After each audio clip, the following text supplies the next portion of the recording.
Innal hamdalillahi nahmaduhu wa nasta'inuhu wa nastaghfiruh wa na'udzu billahi min syururi anfusina wa sayyiati a'malina. Asyhadu an la ilaha illallah wa asyhadu anna Muhammadan abduhu wa rasuluhu wa ba'du. Ketika kita menilai kekayaan berdasarkan angka-angka uang, sementara Islam menuntun kita bahwa kekayaan tidak selamanya berbentuk nominal uang, tapi skor-skor pahala. Seperti kalau bapak-bapak diberi taufik oleh Allah bisa sholat berjamaah, sholat subuh di masjid, maka sebenarnya kita harus punya perasaan kita adalah orang yang kaya raya, karena raqatul fajri khairun minad dunya wa ma fiha. 2 rakaat sholat fajar itu lebih berharga daripada dunia seisinya. Berarti tadi subuh kita sudah menjadi orang yang kaya raya. Bukan semiliar 2 miliar, tapi dunia sudah kita miliki. Itu sholat sunnahnya. Bagaimana dengan sholat subuh yang berstatus sebagai ibadah wajib? Sama dengan hadirnya kita di majelis taklim. Karena Rasulullah menyebut wa innal anbiya lam yurathu dinaron wala dirhaman. Para nabi tidak pernah meninggalkan warisan berupa uang dinar dan dirham. Yang ditinggalkan adalah ilmu. Faman akhadahu faqad akhadha bihadin wafir. Bisa mengambil ilmu yang ditinggalkan nabi berarti dia telah mendapatkan keuntungan yang besar. Tafsirnya melebihi memiliki dinar dan dirham. Jadi rezeki sangat besar kalau kita diberi taufik oleh Allah bisa berjamaah sholat subuh, bisa hadir di majelis taklim. Kalau nilainya lebih tinggi daripada angka-angka nominal yang ada di lembaran-lembaran uang. Baik, hari ini kita akan melanjutkan kajian kitab Al-Jami di hadis 21 halaman 43. Wa an Anasin radhiyallahu anhu anin nabiyyi sallallahu alaihi wasallam qala walladzi nafsi biyadihi la yu'minu abdun hatta yuhibba li jarihi aw li akhihi ma yuhibbu li nafsihi. Dari Anas radhiyallahu dari Nabi sallallahu alaihi wasallam beliau bersabda, "Demi zat yang jiwaku berada di tangannya, tidak dianggap beriman seorang hamba sampai dia mencintai kebaikan bagi tetangganya atau bagi saudaranya seperti dia mencintai kebaikan untuk dirinya sendiri." Berarti hadis ini mengajarkan kita bersikap baik kepada tetangga. Kata-kata jar jamaknya jiron. Jarun itu tetangga, bentuk tunggal, bentuk jamaknya adalah jiron. Maka Malaysia itu disebut dengan negara jiran. Jiran itu tetangga. Baik. Di sini Rasulullah memulai dengan bersumpah, demi jiwaku yang ada di tangannya, walladzi nafsi biyadihi. Bersumpah menyebut nama Allah itu bisa menggunakan beberapa kalimat. Mungkin hadis ini walladzi nafsi biyadihi atau wallahi la yu'min, wallahi la yu'min, wallahi la yu'min. Kalau di Quran bisa menggunakan tallahi seperti Nabi Ibrahim bersumpah, tallahi la akidanna asnamakum ba'da an tuwallu mudbirin. Demi Allah, aku hancurkan itu patung-patung setelah kalian pada pergi. Nah, di sini titik tekannya ada pada tetangga. Berkenaan dengan tetangga. Tetangga tidak bisa dipisahkan dengan iman. Jadi iman bapak-bapak itu bisa dicek dari sikap kita kepada tetangga. Dalilnya bermacam-macam. Misalnya yang paling terkenal, man kana yu'minu billahi wal yaumil akhiri falyukrim jarahu. Siapa yang beriman kepada Allah dan hari akhir, maka muliakanlah tetangganya. Berarti kualitas iman seseorang itu dicek. Dia dengan tetangga suka memuliakan atau tidak.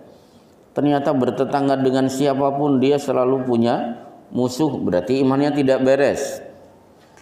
Kemudian kalau hadis ini la yu'minu, bukan barang siapa beriman, tidak dianggap beriman seorang hamba sampai dia mencintai kebaikan bagi tetangganya. Yang lebih keras lagi di Riyadhus Shalihin, wallahi la yu'min, wallahi la yu'min, wallahi la yu'min, diucapkan 3 kali. Demi Allah, jangan sebut dia beriman. Alladzi la ya'man jarahu, bahwa ikahu yang tidak bisa memberi rasa nyaman kepada tetangga akibat gangguannya. Contoh pengalaman pernah diganggu tetangga apa, Pak? Pak Agus pernah diganggu tetangga? Oh, karena belum pernah bertetangga sih, rumahnya di situ. Contoh misalnya tetangga nyetel kaset, suaranya dibagi-bagi 1 RT. Udah gitu aja. Kita pengalaman kenyang. Contoh lagi apa? Bikin septic tank dekat saluran sumber mata air kita. Itu jelas mengganggu tetangga. Nah, contoh yang ada di kitab-kitab syarah hadis ketika seorang memelihara anjing. Maniktana kalban illa kalba masyiatin auzar'in. Memelihara anjing bukan untuk menjaga peternakan, bukan untuk menjaga perkebunan, tapi untuk menjaga rumah.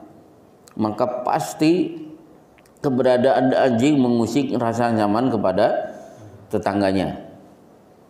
Ditampilkan dengan wallahi la yu'min, jangan sebut dia beriman, sampai diucapkan oleh Rasulullah 3 kali. Mengucapkan demi Allah itu berarti perkara ini besar, bukan remeh. Apalagi diulangi 3 kali. Baik. Nah, saking hebatnya kedudukan tetangga, sampai-sampai Jibril kalau datang kepada Rasulullah membacakan ayat sebelum naik ke langit, Jibril sering berpesan Muhammad baik-baik kepada tetangga. Maka Rasulullah bersabda, mazala Jibrilu yusini bil jari hatta donantu annahu sayuwarithuhu. Jibril sering berpesan kepada aku, berbuat baiklah kepada tetangga, karena seringnya Jibril mengucapkan itu hingga aku mengira tetangga termasuk bagian dari ahli waris. Baik. Nah, kemudian berkenaan dengan tetangga, ini muamalah bukan akidah. Sehingga berlaku la yanhakumullahu 'anil ladina lam yuqatilukum fid dini wa lam yukhrijukum min diyarikum an tabarruhum wa tuqsitu ilaihim. Tidak dilarang berbuat baik kepada orang kafir yang tidak ikut memerangimu dan tidak mengusir kamu dari Mekah. Berbuatlah baik kepada mereka karena Allah mencintai orang-orang yang berbuat baik tanpa membedakan apakah dia mukmin atau kafir. Berarti tidak ada hubungannya dengan akidah. Murni ini adalah muamalah. Baik. Nah, termasuk nanti ada hadis nasihat Rasulullah kepada Abu Dar, hidup bertetangga harus bisa berbagi. Karena idza tabahta maraqatan fa'aktsir ma'aha. Abu Dar, kamu bikin sop, perbanyak kuahnya. Bagi-bagi tetangga. Abu Dar itu kaya atau miskin? Miskin, bukan kaya. Meskipun miskin, tetap dianjurkan untuk tetap bisa berbagi. Tuh, bisa dibayangkan, bisa tetap berbagi kepada tetangga meskipun fakir. Baik. Nah, di Bulughul Maram Abu Hurairah pernah marah ketika membacakan hadis tetangga itu tidak boleh memarahi tetangga lain gara-gara tetangga punya kayu minta izin untuk disandarkan di dindingnya. Wallahi la armiyanna baina aktafikum, kata Abu Hurairah. Kenapa kalian menganggap heran, aneh hadis ini? Kalian tidak ridho kalau sesekali tetangga menyandarkan kayu di dinding-dinding rumah kalian. Demi Allah, pingin rasanya kayu itu aku lemparkan kepada kalian semuanya. Contohnya begini, jadi kadang-kadang kayu menyandar ke dinding. Kalau sekarang apa contohnya? Contoh, parkir, betul. Tetangga mengadakan acara keluarga, datang, akhirnya parkir, itu contoh. Dan parkir itu kadang-kadang memenuhi pelataran rumah kita. Atau ketika tetangga mengadakan hajatan nikah, pernikahan tidak dilakukan di gedung tapi di rumah, otomatis akhirnya satu gang harus siap untuk repot hari itu. Tenda-tenda akhirnya melebar, 5 rumah ke kanan, 5 rumah ke kiri. Ridho tidak? Ridho. Toh tetangga tidak tiap hari menikah juga cuma sesekali. Baik. Nah, kemudian berbicara tentang tetangga, ketika bapak-bapak belum punya rumah, kemudian ingin punya rumah, Rasulullah bersabda, al-jaru qoblad dar. Pilihlah tetangga baru memilih rumah. Kalau benak bapak-bapak kan nyari rumah bebas banjir, dekat pintu tol, apalagi fasilitasnya bagus, keamanan terjamin. Boleh mencari rumah berdasarkan itu. Tapi kalau dia menentukan tetangga sebagai penentuan nomor 1, kaidah nomor 1, itu jauh lebih baik. Al-jaru qoblad dar, memilih tetangga baru memilih rumah. Karena nyaman dan tidaknya hidup di dunia ini salah satunya faktor keberadaan tetangga di kanan, kiri, depan, dan belakang. Baik. Nah, kemudian di Bulughul Maram ada hadis unik menurut saya. Rasulullah bersabda, "Man kana yu'minu billahi wal yaumil akhir falyukrim jarahu." Siapa yang beriman kepada Allah dan hari akhir, maka muliakanlah tetangganya. Kalimat berikutnya, wastausu bin nisa'i khairan. Tegur dengan lemah lembut kalau istri melakukan kesalahan. Fa innahunna khuliqna min dila. Karena bahan dasar wanita aslinya berasal dari tulang rusuk yang bengkok. Fa in dhahabtahu tuqimuhu kasartahu. Yang bengkok kalau diluruskan patah. Wa in taraktahu lam yazal a'was. Kalau dibiarkan terus tambah bengkok. Berarti ibu-ibu itu ngeselin sebenarnya. Gimana Bu, setuju tidak? Jadi wanita itu ibarat tulang yang bengkok. Kalau diluruskan patah, dibiarkan tambah bengkok. Meskipun kalian berusaha untuk meluruskan, pada riwayat yang lain tetap tidak mungkin lurus, ada bengkoknya. Berarti sebaik-baik wanita itu sebenarnya bikin stres laki-laki. Kelihatannya ibu-ibu tidak terima, ya nggak apa-apa lah. Karena saya ceramah bukan menyenangkan jamaah. Maka hadis ini sebenarnya ditujukan kepada laki-laki. Ketika ada bengkoknya, kalian yang harus sabar. Maksudnya begitu. Pertanyaannya, kenapa Rasulullah mengatakan siapa yang beriman kepada Allah dan hari akhir, muliakan tetangganya. Tegurlah istri dengan teguran yang lembut ketika melakukan kesalahan. Kata para ulama, sedekat-dekat tetangga bagi seorang laki-laki istri. Berarti istri itu tetangganya. Jadi tetangga itu berarti menurut istilah fikih tidak hanya orang yang tinggal di kanan, kiri, depan, belakang. Tidak hanya orang yang satu RT. Ternyata tetangga itu meluas.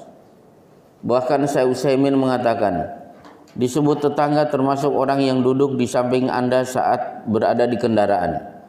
Termasuk tetangga adalah orang yang duduk sama-sama menunggu iqomat di masjid. Termasuk tetangga teman kita yang duduk satu bangku di bangku sekolah. Itu juga disebut tetangga. Termasuk tetangga adalah orang yang punya toko di pasar dengan toko sebelah kanan, kiri, dan depan. Itu tetangga. Maka jangan bermasalah ketika di pasar, jangan punya musuh ketika di kelas, ketika di kendaraan, termasuk ketika di rumah punya istri, dan itu adalah tetangga terdekat bagi seorang laki-laki, kecuali harus menghadapi dengan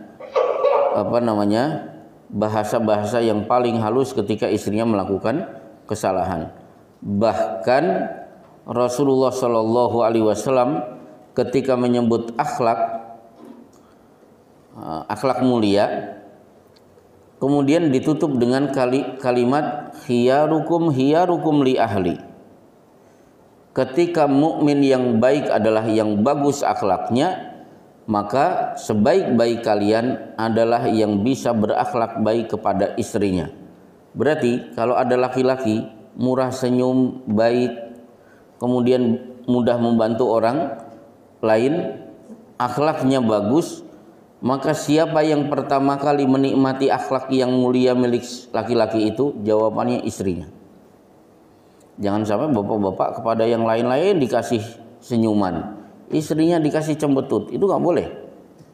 Jadi senyuman yang pertama kali menikmati itu istrinya. Uang yang menikmati adalah istrinya. Karena ada anggota pengajian kalau di kantor royal nelaktir teman-temannya, tapi istrinya minta jajan nggak dikabulkan. Ada tidak? Hanya ada karena dia curhat kepada kita.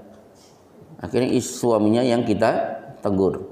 Orang yang paling berhak ditelaktir itu adalah istri Anda, karena dia adalah sedekat-dekat tetangga. Setuju ya Bu ya? Tadi kan sudah saya jejowet tadi, ibu-ibu kan orang yang paling ngeselin, ternyata habis itu saya. Ya, nanti kapan-kapan saya banting lagi. Baik. Kemudian ternyata di masjid kita juga punya tetangga para malaikat. Maka Rasulullah mengingatkan, jangan usik rasa nyaman malaikat yang ada di masjid. Dengan cara apa? Pergi ke masjid belum mandi atau belum gosok gigi. Fa innal malaikata tata'adza ma yata'adza bihi banu Adam, karena malaikat yang ada di masjid juga terganggu dengan aroma tidak sedap sebagaimana kalian sesama anak keturunan Adam tidak nyaman kalau ada aroma yang tidak sedap. Karena hadis ini saya wajibkan jamaah di tempat saya pergi sholat subuh sudah mandi terlebih dahulu. Tiada maaf, harus mandi terlebih dahulu. Biasakan mandi sebelum sholat subuh. Karena saya pernah eksperimen sesekali jadi makmum sholat subuh. Masya Allah, sepanjang 2 rakaat menahan napas. Kan akhirnya lama-lama asam lambung naik. Nah, dari situ akhirnya saya wajibkan untuk mandi. Dan tidak masalah mandi sehari 3 kali. Sebelum subuh mandi. Nanti pada subuh kan pak-pik-pak ngurusi rumah, mungkin olahraga, bercucuran keringat lagi. Nggak apa-apa mandi lagi, nggak masalah. Coba di Riyadhus Shalihin nanti akan ada ketemu hadis, ara'aita ini taksala ahadukum fin nahri bi babi ahadikum khamsa marratin hal baqiya min daranihi min say. Pendapat kalian apa? Kalau sehari mandi 5 kali, bersih atau tidak tubuh kalian? Bersih ya Rasulullah. Demikian juga sholat 5 waktu. Berarti mandi sehari 5 kali nggak masalah. Kalau ada aktivitas yang menyebabkan tensi keringat keluarnya lebih banyak, potensi aroma tidak sedap lebih banyak pada diri kita. Nah, kemudian berbicara tentang tetangga, maka sebaik-baik tetangga adalah tetangga Rasulullah Shallallahu Alaihi Wasallam nanti di Jannatul Firdaus. Dengan cara apa menjadi tetangga Rasulullah? Mungkin kemungkinan pertama, hadisnya terkenal, ana wa kafilul yatimi kahataini fil jannah. Aku dan yang memelihara anak yatim di surga seperti ini, jari telunjuk dan jari tengah diacungkan.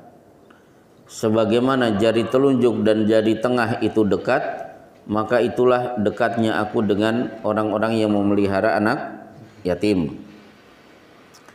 Atau man ala jariyataini hatta tablugha ana wa huwa kahataini fil jannah. Siapa yang bisa mendidik 2 putrinya dari kecil hingga balik, sehingga 2 putrinya taat kepada Allah, bakti kepada orang tuanya, maka aku dan kedua orang tuanya seperti ini, 5 jari direnggangkan kemudian dirapatkan. Sebagaimana rapat, begitu dekatnya 5 jari ini, itulah dekatnya aku dengan orang tua yang berhasil mendidik 2 putrinya. Pak Agus, putrinya berapa? Cuma 1. Kurang. Harus 2 kalau ingin menjadi tetangga Rasulullah Shallallahu Alaihi Wasallam. Mengenai cara mah urusan Pak Agus, bukan urusan saya. Silahkan cari metode gimana caranya saya punya 2 putri. Atau cara ketiga, ini di Bulughul Maram, hadis pertama di bab sholat sunnah. Rabi'ah Ka'ab al-Islami mencari air tersedia sehingga Rasulullah bisa berwudu. Kan Rasulullah nanya, ini siapa ini yang bawa air?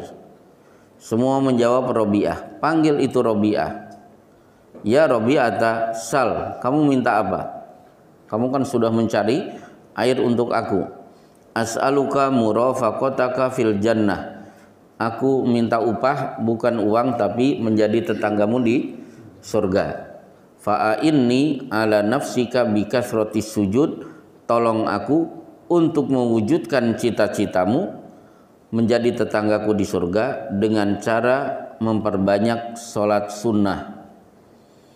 Diterangkan para ulama, kuota sholat wajib dan sunnah sehari semalam kalau ingin menjadi tetangga Rasulullah adalah 40 rakaat, 17 sholat 5 waktu, 11 sholat tahajud, 12 qobliyah dan ba'diyah. 17 tambah 11 tambah 12 sama dengan 40.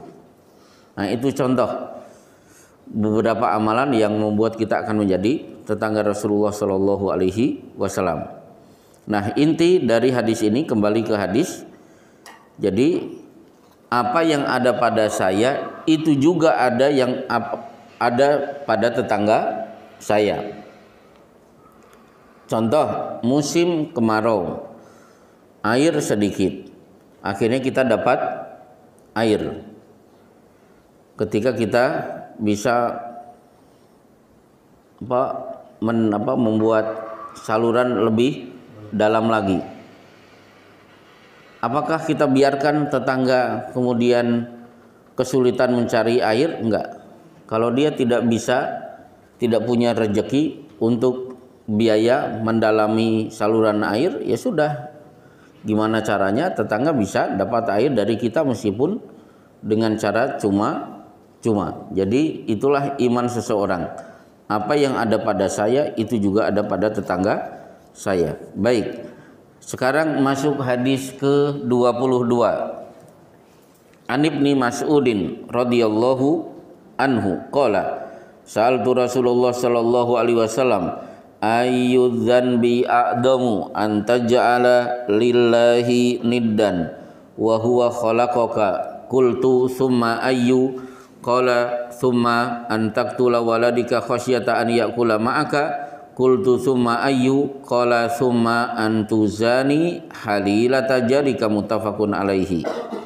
Diriwayatkan dari Ibnu Mas'ud dari Ibu dia berkata, aku pernah bertanya kepada Rasulullah SAW, apa dosa yang paling besar itu? Beliau menjawab, engkau menjadikan sesuatu sebagai tandingan bagi Allah, padahal dialah yang telah menciptakanmu. Aku bertanya lagi, kemudian apa lagi wahai Rasulullah? Beliau menjawab, engkau bunuh anakmu karena khawatir dia akan makan rezekimu. Aku bertanya lagi, kemudian apa lagi wahai Rasulullah? Beliau menjawab, engkau berzina dengan istri tetanggamu. Ya.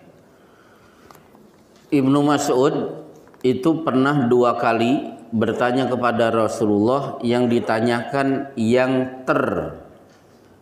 paling. Misalnya di hadis yang lain Ibnu Mas'ud bertanya, ya Rasulullah, ayyul a'mali ahabbu ilallah, amal apa yang paling dicintai oleh Allah? Kata Rasulullah, as-salatu ala waktiha, salat tepat pada waktunya. Tsumma ayyu, kemudian apa lagi? Qala al-jihad fi sabilillah.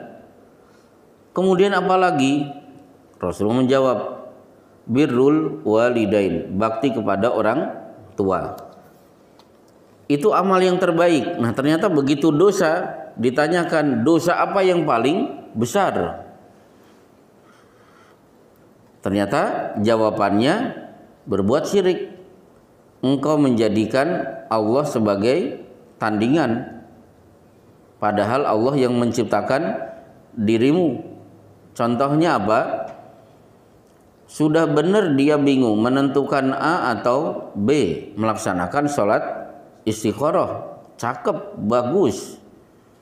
Selesai sholat istikharah dia berdoa, Allahumma inni astakhiruka bi ilmika wa astaqdiruka bi qudratika wa anta 'allamul ghuyub. Allahumma in kunta ta'lamu anna hadzal amra khairun fi dini wa ma'ashi wa akibati amri.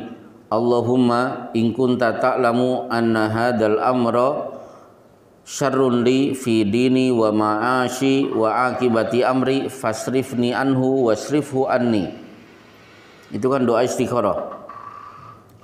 Istikharah sudah ditunaikan, ternyata habis itu pergi ke Mama Loren minta di terawang. Nah, ini Allah ditandingi, disaingi. Itu dosa pertama. Sebagaimana seorang keluar rumah minta perlindungan kepada Allah, bismillahi tawakkaltu 'alallah la haula wala quwata illa billah. Bismillahi walijna wa bismillahi kharajna wa 'alallahi rabbina tawakkalna. Allahumma inni as'aluka khairal maulij wa as'aluka khairal makhraj. Allahumma inni a'udzubika an adilla au udal au azilla au uzal au adlim au udlam au ajhil au ujhal alayya. Ini ibu-ibu wajah-wajah tidak hafal, kelihatan. Itu doa keluar rumah biar dilindungi oleh Allah. Ternyata setelah itu sabuk tolak bala, pemberian Pak Dukun juga dikenakan, dipakai, diikat di pinggang. Berarti dia sudah menyaingi Allah Subhanahu wa ta'ala. Baik, ini dosa pertama. Dosa kedua, apalagi ya Rasulullah, membunuh anak karena khawatir dia akan makan rezekimu. Dalam Al-Quran membunuh anak itu ada 4. 1, membunuh anak laki-laki. 4 kali Allah menyebut dalam Al-Quran. Semuanya dilakukan oleh Fir'aun berdasarkan mimpi ketika rumah-rumah milik bangsa Kipti pribumi Mesir terbakar, sementara rumah-rumah Bani Israel tidak tersentuh oleh api. Mimpi yang lain adalah kursi Fir'aun tiba-tiba diduduki oleh bayi dari Bani Israel. Berdasarkan mimpi ini, Fir'aun khawatir kekuasaannya dikudeta oleh keturunan Bani Israel, maka yudabbihuna abna'akum wa yastahyuna nisa'akum. Bayi laki-laki dibunuh, disembelih, kemudian dibiarkan bayi-bayi perempuan. Akhirnya kembali lagi pembunuhan terjadi, justru dilakukan oleh Nabi Musa, dilakukan oleh Khidir ketika mengadakan perjalanan dengan Nabi Musa di surat Al-Kahfi.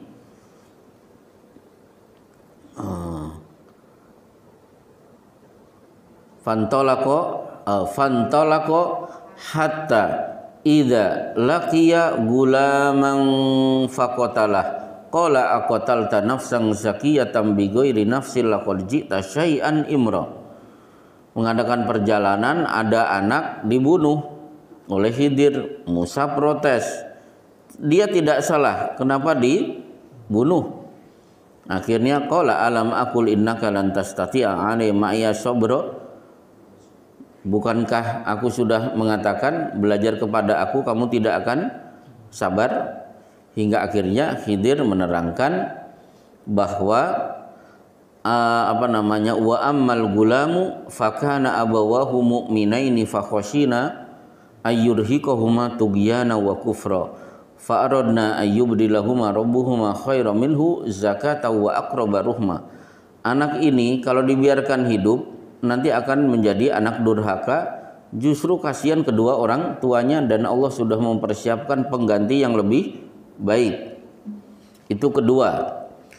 Ketiga, pembunuhan bayi dilakukan oleh kafir Quraisy. Apa itu? Bayi-bayi perempuan. Orang-orang kafir Quraisy itu kalau punya bayi perempuan ini aib. Wa idza busyira ahaduhum bil untha dhalla wajhuhu muswaddan wa huwa kadhim yatawara minal qaumi min su'i ma busyira bih ayumsikuhu ala hunin am yadusuhu fiturab. Begitu bayi perempuan lahir, ada berita muka mereka memerah, menahan rasa kecewa berat, tidak berani keluar dari rumah, takut aibnya kebongkar. Akhirnya bayi ini saya biarkan hidup sampai gadis atau saya kubur sekarang juga. Maka di surat Juz Amma ada ayat wa idzal mau'udatu su'ilat bi ayyi dzambin qutilat. Bayi-bayi perempuan yang dulu pernah dibunuh akan bertanya, dosa apa? Kenapa aku dulu dibunuh? Nah, yang keempat, membunuh bayi karena khawatir jatuh miskin. Nah, di sini engkau bunuh anakmu karena khawatir dia akan makan rezekimu. 2 kali dalam Al-Quran Allah menyebut nahnu narzuqukum wa iyyahum. Enggak usah panik. Rezeki orang tua sudah dijamin, rezeki buat bayi sudah dipersiapkan oleh Allah.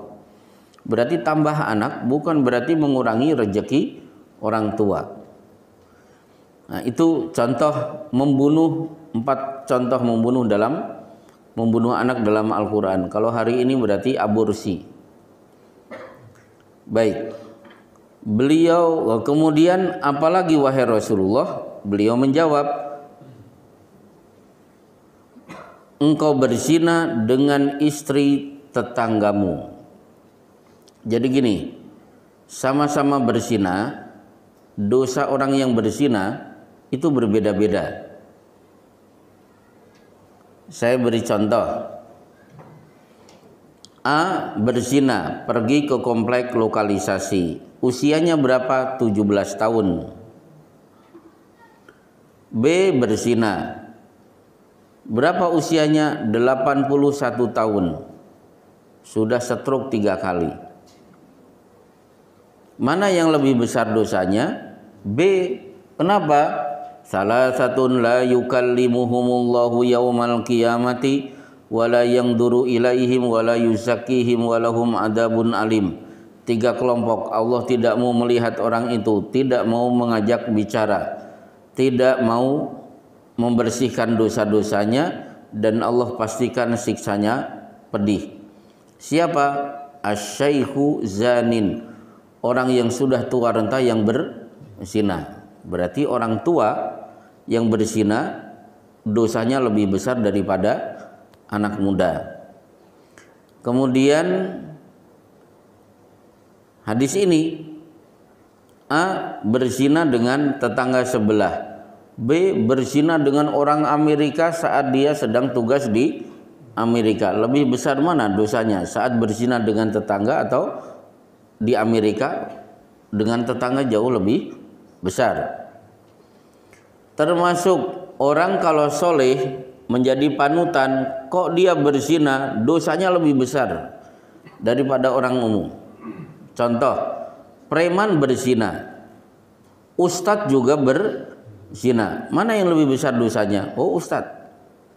Mana dalilnya? Ya nisa'an nabiyyi may ya'ti minkun nabi fahisatin yudha'af lahal adabu difaini wa kana dzalika 'ala Allah yasira. Wahai istri-istri Nabi, kalian berzina dosanya 2 kali lipat. Seandainya, dan ini tidak mungkin ya, Aisyah berzina, ada ibu-ibu juga berzina, maka dosa Aisyah jauh lebih besar. Tapi dari sekian dosa, yang paling besar adalah dosa menzinai istri tetangganya yang pergi berjihad. Itu paling besar. Maka orang ini akan dipermalukan di hadapan seluruh makhluk. Suaminya akan datang dan akan mengambil pahala orang ini sampai si laki-laki ini puas sudah bisa mengambil pahala dari laki-laki yang pernah menzinai istrinya. Dari sini berarti membunuh lebih besar dosanya daripada berzina, karena berzina nomor urut ketiga, membunuh nomor urut kedua. Nah, tentang orang tua membunuh anak, dosa kedua. Khusus kasus pembunuhan yang dilakukan oleh bapak atau ibu kepada anak tidak terkena delik hukuman. Pembunuhan kan dikisos, akan lolos dari kisos kalau pelakunya adalah orang tuanya sendiri. La yuqadu al-walidu biwaladihi, tidak boleh dihukum mati orang tua yang membunuh anaknya. Tetap dihukum, tapi hukumannya tidak boleh eksekusi mati. Baik, satu hadis lagi. An Abdullah ibni Amri ibni al-As radhiyallahu anhuma anna Rasulullah sallallahu alaihi wasallam qala minal kabairi syatmur rajuli walidayhi qila wa hal yasubbur rajulu walidayhi qala na'am yasubbu abar rajuli fayasubbu abahu wa yasubbu ummahu fayasubbu ummahu muttafaqun alaihi. Dari Abdullah bin Amr bin Al-As radhiyallahu anhu yang berkata, bahwasanya Rasulullah SAW bersabda, termasuk dosa besar adalah seorang lelaki yang mencela kedua orang tuanya. Jangan pada beliau, bagaimana mungkin ada seorang anak yang mencela kedua orang tuanya sendiri? Rasulullah SAW menjawab, bisa saja, begini kasusnya. Yang bersangkutan mencela orang lain, lalu gantian ayahnya dicela. Dia mencela ibu orang lain, lalu gantian ibunya dicela. Ya, mencela orang tua. Kita bahas mencela dulu. mencela itu hukum aslinya haram, tidak boleh. Rasulullah bersabda, laisal mu'min bitta'an walal la'an walal fahish walal badi. Mukmin itu tidak pantas mencela, mengumpat, mengeluarkan kata-kata kasar dan mengeluarkan kata-kata jorok. 3 kalimat ini tidak mungkin keluar dari seorang mukmin. Mencela, kasar, jorok. Berarti mencela tidak boleh. Kemudian akhirnya Rasulullah memberikan rincian apa yang tidak boleh dicela. Ma'aba Rasulullah sallallahu alaihi wasallam ta'aman qat inistahahu akalahu wa illa tarakahu. Seumur hidup Rasulullah belum pernah mencela makanan. Beliau doyan makan, beliau tidak doyan, beliau diam. Jadi jangan mengeluarkan kata-kata celaan kepada makanan. Ada lagi angin. La tasubbu ar-rih. Jangan mengumpat angin. Gara-gara angin jemuran pada jatuh. Gara-gara angin pohon tumbang menimpa mobil saya. Gara-gara angin saya tidak jadi badminton. Apalagi gara-gara angin saya sudah nyapu, kotoran tinggal di depan pintu, berhembus angin besar, akhirnya harus mengulangi dari episode awal. Jadi angin tidak boleh dicela karena berhembusnya itu diperintah Allah. Kemudian ayam jantan tidak boleh dicela. La tasubbudik fa innahu yuqidu lis-shalah. Ayam jantan itulah kokoknya di malam hari, memberi sinyal malaikat rahmat berseliweran untuk mengaminkan doa-doa, dan kokoknya tanda waktu tahajud sudah masuk supaya kalian bisa sholat tahajud. Kemudian kendaraan itu tidak boleh dicela. Ada sahabat memaki-maki kendaraannya, akhirnya beliau bersabda, la tasir ma'ana ala ba'irin mal'un. Besok jangan ikut kami lagi kalau masih mengendarai kendaraan yang sudah kamu umpat. Berarti yang pernah mengumpat motor tolong putus hubungan. Kasihkan ke saya. Insya Allah saya kirim ke dai pelosok, lebih bermanfaat. Karena Rasulullah mengatakan jangan ikut kami lagi kalau kendaraan itu masih kamu kendarai. Termasuk mengumpat, mencaci maki orang yang sudah mati. La tasubul amwat fatu'dul ahya. Jangan maki-maki orang yang sudah mati. Kasihan yang ditinggalkan, dia akan tersakiti. Maka Rasulullah tidak pernah mencela, menjelek-jelekan Abu Jahal. Kenapa? Anaknya namanya Ikrimah masuk Islam. Rasulullah tidak pernah menjelek-jelekan Abdullah bin Ubay, tokoh munafik nomor 1, karena anaknya masuk Islam. Nah, hadis ini dulu saya banyak baca ketika Pak Harto meninggal dunia. Wah, kan banyak yang sumpah serapah. Itu urusan Pak Harto. Udah selesai. Kalau bapak-bapak tidak nyaman dipimpin Pak Harto, toh Pak Harto sudah meninggal dunia. Kalau dia berdosa itu urusan dia dengan Allah, tidak ada caci maki. Termasuk mencaci diri sendiri itu tidak boleh. Rasulullah sampai subhanallah malladzi taqul. Maha suci Allah. Kenapa kamu ngomong begitu, menjelek-jelekan dirinya sendiri yang dilakukan oleh handullah. Aku manusia kotor, aku manusia hina, aku manusia tidak berharga. Biasanya itu perempuan-perempuan lah gitu, kalau sudah dimarah-marahi suami, memang aku udah nggak berguna lagi, akhirnya mencela diri sendiri. Itu tidak boleh. Baik.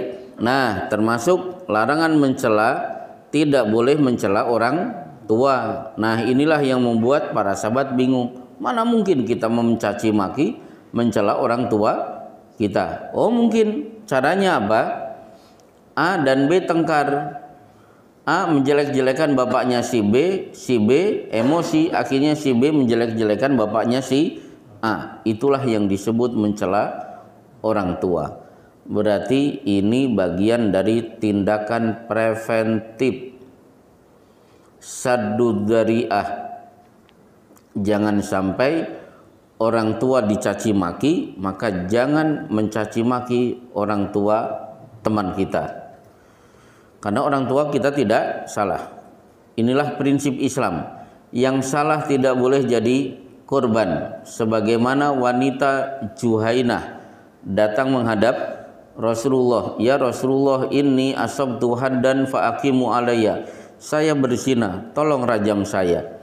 Begitu melihat wanita ini hamil, maka beliau bersabda, ahsin ilaiha fa idza wada'at fa'ti biha.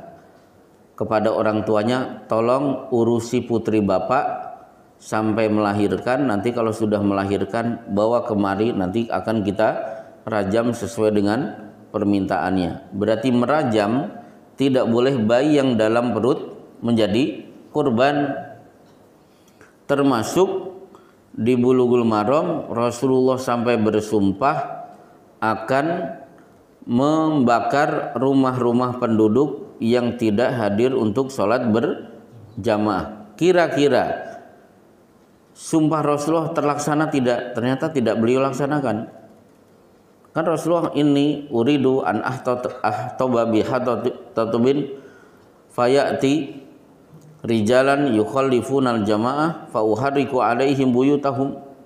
Saya pengen bawa kayu bakar mendatangi rumah-rumah orang laki-laki yang tidak pergi ke masjid. Kenapa tidak jadi? Karena di rumah ada kelompok yang dibebas tugaskan dari sholat berjamaah. Siapa? Wanita dan anak-anak. Jangan sampai kesalahan laki-laki kemudian merugikan istri dan anaknya. Insya Allah cukup. Ada pertanyaan seputar kajian atau di luar pembahasan, saya persilahkan. Ini yang pemuda-pemuda rata-rata dari mana? Dari mana Mas? Oh, Jawa Timur. Berarti Mas Prapto kalau disebut. Sampingnya? Sama. Terus? Iya, Jawa Timur. Saya sudah tahu, kalau ini nggak usah ditanya. Terus? Jawa Timur. Jawa Timur juga? Yang dari Garut mana kemarin? Oh, bukan yang anunya Pak. Kan ada dari Garut. Di gudang, tidak hadir. Masih ada orangnya. Ya, baik. Ya. Kalau bedanya mencela makanan sama mereview makanan itu gimana? Contoh review itu apa sih? Ya, contoh review itu kan misalkan kita menjelaskan atau menerangkan kelebihan masakan ini atau makanan ini, kekurangannya juga. Komentarin lah. Oh, komentar. Ada nada mencela tidak? Menjelaskan negatifnya aja sih. Misalkan kurang garam. Oh, kalau itu tidak. Tidak. Kalau yang dimaksud mencela amit-amit jabang bayi 7 turunan nggak akan makan begini. Jadi ini dasar makanan sialan. Itu nggak boleh. Itu jangan mengatakan begitu. Gunakan bahasa kinayah. Ini kelihatannya yang masak harus ikut daurah lagi. Gitu aja. Pokoknya makanannya jangan disalahkan, yang salah yang masak. Atau yang masak malaweng. Harusnya yang dimasukkan garam, tapi yang dimasukkan gula. Nah, jadi yang salah orangnya bukan makanannya. Jadi makanan jangan dicela. Baik. Review itu review apa yang di restoran-restoran? Video-video. Itu banyak bohongnya. Wah, katanya hebat-hebat. Begitu saya datang, mendingan makan di rumah. Baik, ada yang lain? Ini dari Jawa Timur jauh-jauh ke sini, nggak nanya, silahkan. Mau nanya apa? Coba yang belum menikah berapa orang? Semuanya. Kelihatannya meniru 30 ulama yang meninggal dunia belum nikah. Kan saya punya kitab, Pak. Namanya berjudul itu, kitab itu saya cari-cari, alhamdulillah ketemu. Al ulama al uzzab alladzina atharu al ilma ala zawaj. Itu judul bukunya. Ternyata memuat 30 ulama besar sampai mati belum menikah. Yang paling terkenal penulis Riyadhus Shalihin, Imam Nawawi, meninggal dunia di usia 45 tahun. Kemudian Ibnu Taimiyah, ini ulama terkenal. Kalau yang lainnya kurang terkenal, tapi tetap ulama besar. Cuma Ibnu Mas'ud itu bersumpah, kalau aku tahu hidupku tinggal 10 hari lagi, sementara aku belum menikah, maka aku akan segera menikah karena tidak ingin menghadap Allah dalam keadaan bujangan. Tolong itu diingat-ingat, jangan menghadap Allah dalam keadaan bujangan. Kenapa? Ya, jadi niru Imam Nawawi, jangan niru tidak nikahnya, niru jadi ulamanya.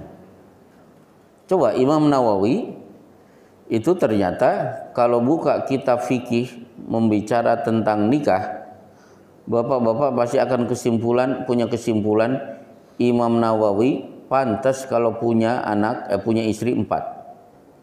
Masalah nikah luar biasa, dibahas sangat detail seolah-olah dia sudah berpengalaman menikah. Baik, ada yang lain? Pak Ustaz tadi kan bilang Ya. menjinai istri tetangga yang sedang berjihad. Ya. Termasuk suami yang bekerja ya. Bukan, ini dititipi, diamanahi, saya mau pergi berjihad, tolong jaga keluarga saya. Ternyata tidak dijaga, justru dirusak. Jadi pagar makan, kok bisa istilah itu pagar makan tanaman? Saya belum tahu asbabun nuzulnya. Kalau malu-malu kucing, nah itu kenapa ada istilah malu-malu kucing? Kucing itu pengen makanan kita, tapi lewat seolah-olah dia tidak butuh, lurus saja. Begitu di ujung mau belok, kemudian menyempatkan diri untuk menoleh. Akhirnya keluarlah istilah malu-malu kucing. Termasuk tangisan buaya. Kenapa ada muncul itu? Karena buaya kalau sudah menyergap mangsa, sudah kenyang, akan meneteskan air mata. Maka itu disebut tangisan buaya. Ya. Mengenai keutamaan penghafal Quran, Ustaz. Oh, menghafal Quran. Kan di kisah Qurahur itu ketika dimakamkan dalam kalung dalam paling besar itu, yang pertama kali dimakamkan adalah orang yang hafal Quran paling banyak gitu kan. Ya. Itu kenapa seperti kayak ketika memilih imam sholat gitu? Oh, jadi gini. Jadi itu pembahasannya begini. Ilmu apa yang paling mulia? Ternyata sebaik-baik ilmu adalah Quran. Saya bacakan beberapa hadis yang menunjukkan ilmu terbaik adalah ilmu Quran. Misalnya, khairukum man ta'allamal Qur'ana wa 'allamahu. Sebaik-baik kalian siapa yang belajar Al-Qur'an kemudian dia bisa mengajarkannya. Diterangkan para ulama. A, dia mempelajari ilmu-ilmu dunia. Taruhlah saya kasih contoh langsung aja. Si A belajar ilmu matematika. Siapa penemu ilmu matematika? Ternyata Al-Khawarizmi, seorang ulama pada masa khilafah Bani Umayyah. Keluarlah ilmu geometri, aritmetika, dan aljabar. Tolong dipahami, ini bukan ilmu orang barat, tapi ilmu yang ditinggalkan oleh ulama namanya Al-Khawarizmi. Maka kalau kita belajar matematika, ada tabel logaritma, isinya apa? Sins, cons, tangen. Penemunya adalah Al-Khawarizmi. Si A belajar matematika, suatu saat akhirnya menjadi guru matematika. B, dia belajar ilmu geografi. Siapa yang mengeluarkannya? Ibnu Battutoh, orang yang pertama kali berhasil mengelilingi dunia, bisa menginjakkan kakinya di Amerika, di Eropa, tahu daerah-daerah itu. Dia belajar ilmu geografi, akhirnya menjadi dosen ilmu geografi. C, dia belajar ilmu kedokteran. Penemunya siapa? Ibnu Sina. Meskipun secara akidah banyak tulisan yang mengatakan Ibnu Sina akidahnya Mu'tazilah, tapi kan intinya Muslim. D, dia belajar alif ba ta, suatu saat akhirnya menjadi guru tahsin. Mana yang paling mulia dari empat ini? Orang yang keempat. Mengajarkan ilmu matematika dapat pahala, ngajar ilmu geografi dapat pahala, ngajar ilmu kedokteran dapat pahala. Tapi sebesar-besar pahala kalau dia menuntut ilmu Quran kemudian dia bisa mengajarkannya. Nah, dalil kedua, ibadah paling agung yang tidak boleh ditinggalkan bagi orang yang bersyahadat, kalau dia tinggalkan dia akan kafir, yaitu sholat. Ternyata sholat wajib ditunaikan secara berjamaah. Sholat itu sebenarnya lebih banyak berkaitan dengan fikih. Tapi coba hadisnya, ya umul qauma aqra'uhum li kitabillah. Yang paling berhak menjadi imam siapa yang paling menguasai kitabullah? Siapa hafalannya paling banyak? Sama-sama 30 juz, fa'alamuhum bisunnah, siapa yang paling menguasai sunnah? Harusnya kan siapa yang paling menguasai sunnah, karena sholat identik dengan fikih. Ternyata tidak. Quran dulu untuk menunjukkan ilmu yang paling mulia adalah Quran, termasuk urusan memasukkan mayit ke liang lahat. Kalau satu lahat diisi 2 orang, seperti pada peristiwa perang Uhud, beliau bersabda, ayyuhuma aktsaru ahdan lil Quran. Cek 2 sahabat ini yang paling banyak hafalan Qurannya siapa? Dia yang lebih berhak untuk masuk liang lahat. Berarti para sahabat mengetahui masing-masing hafalan.